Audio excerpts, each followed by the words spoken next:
which is low pressure and outside is high pressure. Right now, you're getting pushed on with about 15 pounds per square inch. And we're back. I'm Casey Lupp from Mix 96.5 with probably the coolest physics teacher you will ever meet. He's a professor at University of Tulsa, Jerry McCoy. How are you, sir? I'm doing great this morning, Casey. I'm so excited because I love STEM and my kids love science projects and things. So what are we going to do? I'm going to show you a couple of really fun physics demos. All right. To make a point. And that is, anybody who's studying STEM, the heart of that is science and engineering. Scientists study the way the world works to understand it, and then engineers take that knowledge and build it into useful products like cell phones, rockets, and things like that. Cool. All based on the way the universe works.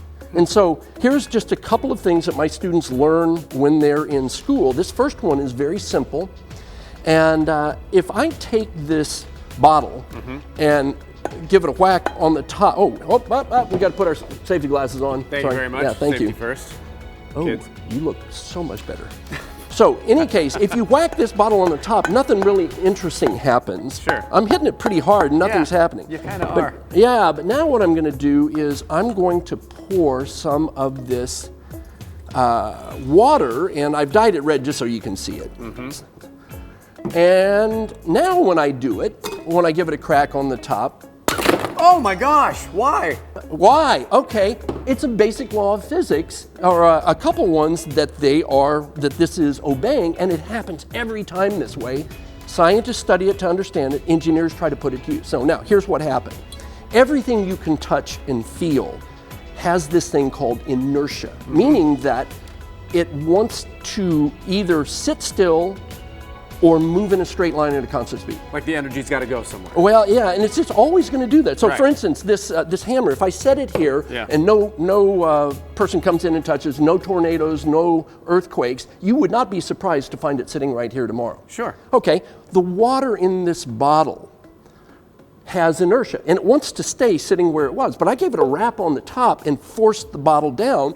The slug of water stayed up here, creating a void beneath it, which is low pressure and outside is high pressure. Right now, you're getting pushed on with about 15 pounds per square inch on your skin. That's pushing down on the top of the water, and it just accelerates that slug and smashes it into the bottom of the bottle. So in like real slow-mo, you would probably actually see the water You would exactly see it, and I've seen it before.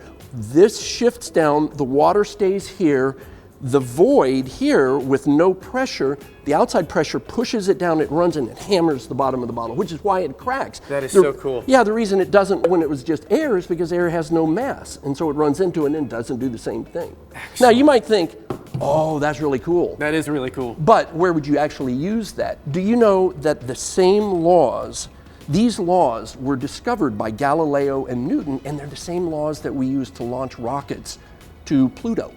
And they form the backbone of our understanding how to get spacecraft from here to yon, or other things, build bridges, skyscrapers. That's why my students have to learn this. Now, that is so let's cool. come over here and take a look at this. Okay, go on my other side. Yes. This is your best side. Thank you okay. very much. Yeah. So in this, you can't do science, or at least you can't have fun doing science without liquid nitrogen. Nitrogen, you might not think about it, but most of every breath you take is nitrogen. So let's take a deep breath. I thought it was oxygen. That's most people think. Most of the breath you just took, like if this is how much air you breathed in, about this much of it would be nitrogen. I know that. And this much is oxygen. And it's just kind of filler. But it's always really cold, right? Well, this is, not when you breathe it in, but scientists have learned that if you cool a gas down, it will change from a gas to a liquid. Engineers are the ones who have learned how to build refrigeration equipment, and somebody has learned how to cool the air we breathe and turn it into a liquid. And I want to show you how cold this is. If I put this racquetball in here and pour the liquid nitrogen on top of it. Cool. Yeah, it is. Yeah, actually quite cold.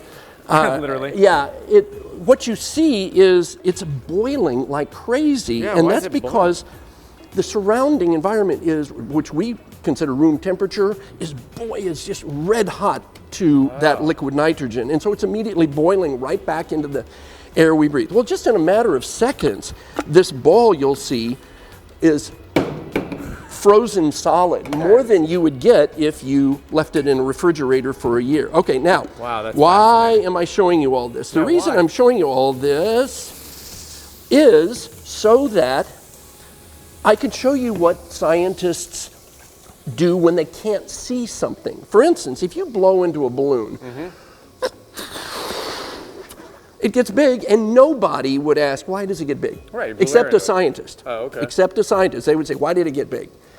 About 150 years ago, there were two scientists, one named Ludwig Boltzmann and another one, James Clerk Maxwell. One was from Austria, one was from Scotland, and they devised a theory that the reason, well, they weren't talking about balloons, but the reason a balloon gets big, they would explain, is because the air we breathe is made up of trillions upon trillions little tiny particles that we now call air molecules.